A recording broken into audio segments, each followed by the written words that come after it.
and we put the school into a lockdown event. This is an exercise. DEOC staff, please report to the superintendent. We have an emergency. This is an exercise. The importance of this exercise today is really to get all of the emergency responders together to practice the best tactics in a situation like this, which is an active shooter incident, and to making sure that we're prepared if that would ever happen in our community. And again, just making sure that we fix any deficiencies, anything that didn't go as we've trained over the years, and again, just be prepared if anything like this happened in our community.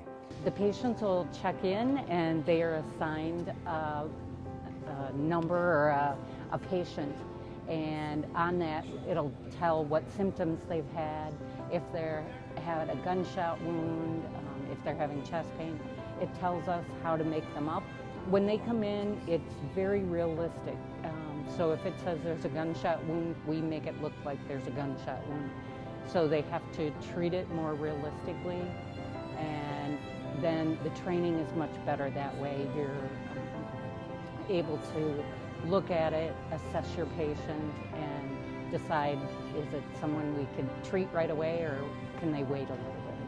So one of the main training things that we wanted out of this is there's some new concepts called the warm zone and casualty collection points. So instead of waiting to extract the victims that have been part of the active shooter incidents until the whole building is secure, we're now incorporating paramedics and firefighters into teams to extract victims as soon as possible, to get them to a facility, a hospital, as soon as possible to get care.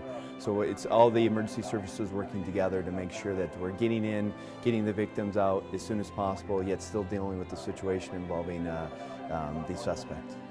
A lot of these first responders, this will be the first time they're ever in the building. So having this experience, being able to learn from it and being able to experience the adrenaline rush that during an actual event they can be more useful to themselves, to their coworkers, to the victims, and everything is very important. Safety exercises are very important to the district. They help us get a better idea if our plans are effective and working the way they should.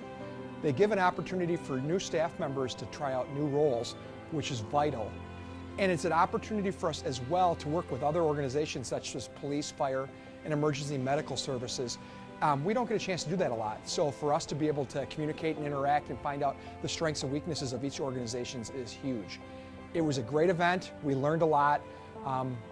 We hope there's never a day when we have to use any of this, but we want to be prepared in case we do.